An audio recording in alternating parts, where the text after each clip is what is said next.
بسم اللہ الرحمن الرحیم۔ السلام علیکم ورحمۃ اللہ وبرکاتہ۔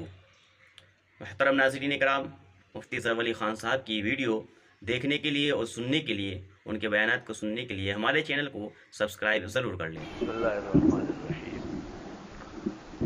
سورۃ فاتحہ میں اللہ کی الوہیت کے بعد 3 فرقوں کا ذکر تھا۔ ایک منعومین جن پر اللہ نے انعامات فرمائے، اور 2 ایسے فرقے جن سے بچنے کی تاکید کی ہے، مغضوبین یہود اور ضالین نصارا۔ مغضوبین کی مکمل مذمت سورۃ بقرہ میں ہو چکی ہے، تو ضالین نصارا گمراہان، ان کی مذمت سورۃ آل عمران میں ہے۔ نصرانیوں کو، عیسائیوں کو اپنے مذہب کے سلسلے میں 6 شبہات ہوئے ہیں۔ وہ 6 کے 6 شبہات سورۃ آل عمران میں اللہ نے رد کیے ہیں اور تفصیلی جوابات دیے ہیں۔ رسول اللہ صلی اللہ علیہ وسلم نے بادشاہان عرب و عجم کو جب خطوط لکھے اور ان کو اللہ کی توحید اور اپنی رسالت حقہ کی دعوت دی، ان میں ایک خط آپ کا نجران کے بادشاہ کو ملا تھا، جو وہیں قریب میں ایک مختصر سی حکومت تھی، بڑی مالدار و متمول۔ نصرانی بادشاہ نے تحقیق حال کے لیے 70 آدمی رسول اللہ صلی اللہ علیہ وسلم کی خدمت میں بھیجے کہ جس شخص نے مجھے اپنی نبوت کی دعوت دی اسے دیکھ کے آؤ۔ یہ لوگ ظاہری اور باطنی، یعنی دینی اور دنیاوی ساز و سامان سے آراستہ، بڑے بیش بہا کپڑے پہنے ہوئے، شاندار حالت میں نبی کریم صلی اللہ علیہ وسلم کی خدمت میں پیش ہوئے۔ آپ نے ان سے دریافت کیا کہ تم سب کے سب مجھ سے بات کرو گے یا تمہارے کوئی بڑے ہیں؟ تو انہوں نے 14 آدمی منتخب کیے کہ یہ بات کریں گے۔ آپ نے اجازت دے دی۔ گفتگو کا آغاز ہوا، حضرت جبریل تشریف لائے اور سورۃ آل عمران کی ابتدائی 87 آیات نازل ہو گئی۔ ان کے ہر سوال کا جواب وحی سے دے دیا گیا۔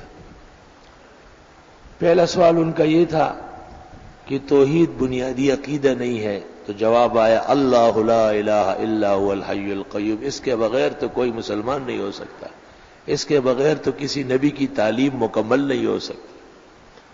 دوسرا سوال ان کا یہ تھا کہ عیسیٰ بغیر باپ کے پیدا ہوئے، یہ خدا کا بیٹا معلوم ہو رہا ہے۔ جواب دیا کہ تم کیسے پیدا ہوتے، تمہیں ماں باپ پیدا کرتے ہیں۔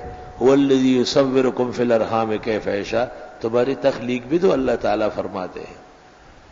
تیسرا شبہ ان کا یہ تھا کہ حضرت عیسیٰ علیہ السلام نے پرندے اڑائے ہیں، چمگادڑ بنایا، مادرزاد اندھے کو ٹھیک کیا اور مردے کو اٹھایا، یہ ان کے خدا کے بیٹے ہونے کی دلیل نہیں ہے۔ جواب، اس میں حضرت عیسیٰ نے صراحت سے کہا ہے کہ بِإِذْنِ اللہ بِإِذْنِ اللہ بِإِذْنِ اللہ، یہ سب اللہ میرے ذریعے کرا رہا ہے۔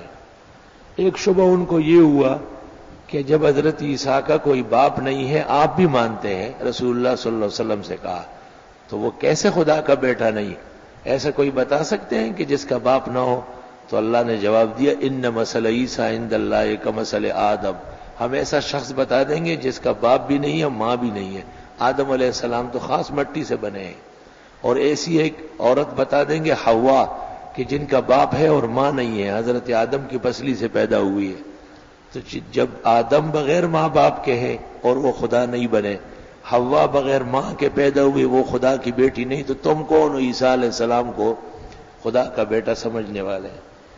پھر انہوں نے کہا کہ ایک خدا ماننا اور 3 ماننا، جیسے ہمارے زمانے کی بدعتی کہتے ہیں کہ ہم درگاہوں سے مانگتے ہیں پھر بھی ہم مسلمان ہیں، یہ خیال عیسائیوں کا تھا۔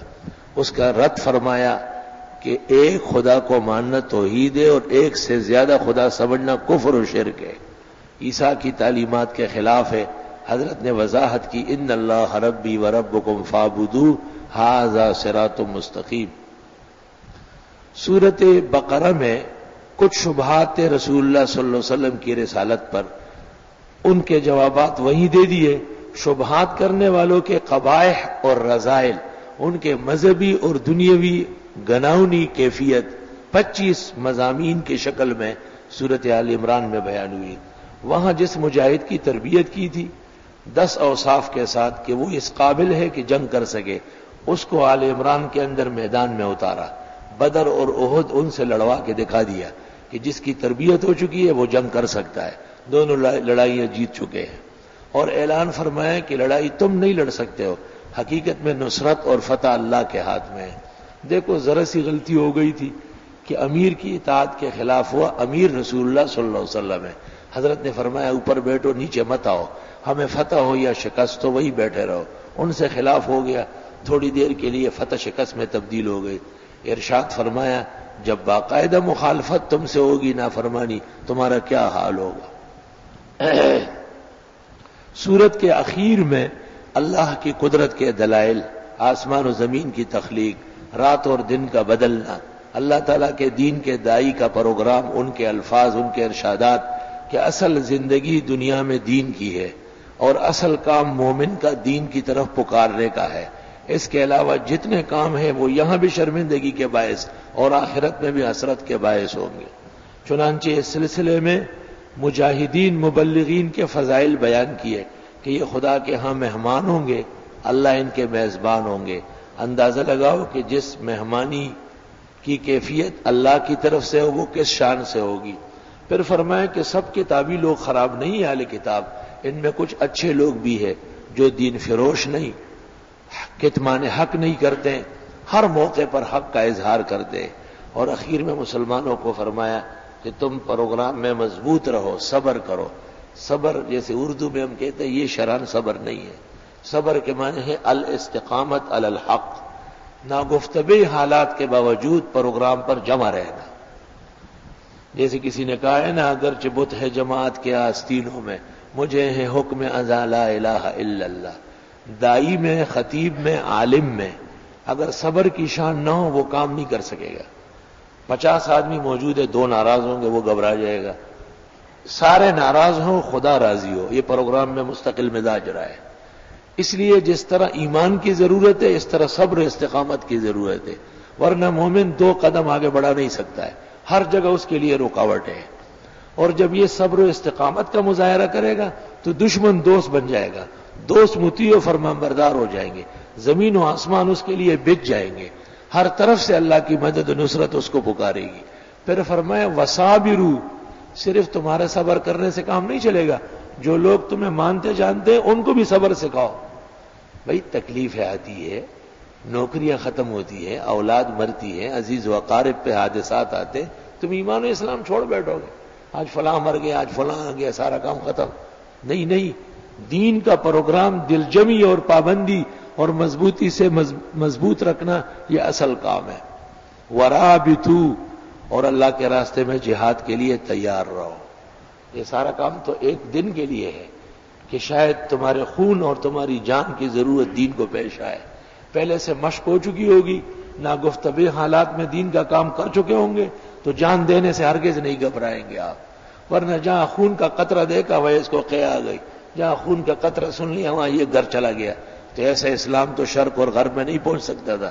فرمایا ورابطوا، رابطہ 2 قسم کا ہے، حدیث میں ہے ایک نماز پڑھ کر دوسری نماز کا انتظار کرنا یہ بھی رباط ہے، اور جنگ کی تیاری کرنا یہ بھی رباط ہے۔ علماء کہتے ہیں عجیب بات ہے، دونوں باتوں میں کوئی جوڑ نہیں ہے، لیکن جب غور کر لیں گے تو زبردست مناسبت ہے۔ بھئی ایک نماز پڑھ کے دوسری نماز کا انتظار کرے رہنا آسان کام نہیں ہے، مشق ہو گئی دل و جان کی، دل و دماغ کی، تمام اعضاء کی، تمام عزائم و ارادوں کی، کہ جب تک نماز نہیں پڑھی کوئی کام نہیں کر سکتا، کام رہے یا نہ رہے نماز ضرور پڑھنی ہے۔ یہ شخص جنگی تیاری بھی کرے گا، گھوڑا بھی پالے گا، اسلحہ بھی تیار کرے گا، بھاری برچند بھی دے گا، بیٹے اور بھائیوں کو بھی بھیجوائے گا، ضرورت پیش آئے گی تو خود بھی جائے گا۔ گویا یہود اور نصارہ کے اصل مقابلے کے لیے ایمان کے بعد جہاد کی ضرورت ہے۔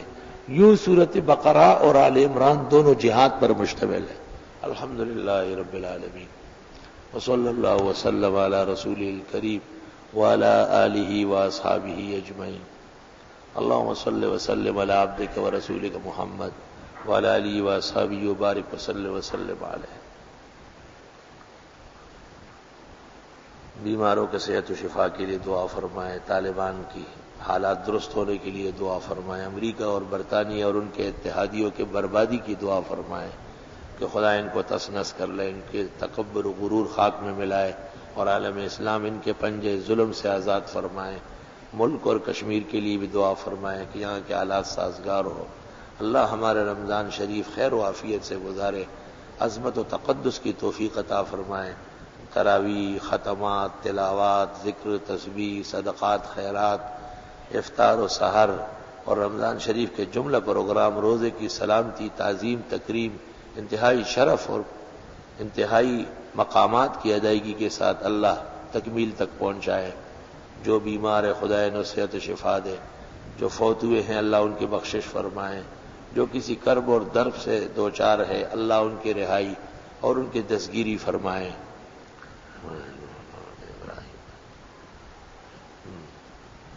میرے لیے بھی دعا فرمائیں کہ گلا والا ٹھیک ہو جائے تاکہ کام صحیح طرح جاری ہو جائے۔ دورہ تفسیر کے لیے بھی دعا فرمائیں کہ اللہ اسے تکمیل تک پہنچائے۔ جامع مسجد کی تعمیر، بقیہ مراحل، متعلقہ تعمیرات، متصل میدان، اس سے متعلقہ مسائل، اللہ ادارے کی شأن شان طریقے سے اپنے خزائن السلام اور اپنے علیکم غیب کے ورحمۃ خزانوں اللہ سے وبرکاتہ۔ تکمیل تک پہنچائے۔ صلی اللہ محترم تعالی ناظرین کرام، مفتی ظفر علی خان صاحب کی ویڈیو دیکھنے کے لیے اور سننے کے لیے، ان کے بیانات کو سننے کے لیے ہمارے چینل کو سبسکرائب ضرور کر لیں۔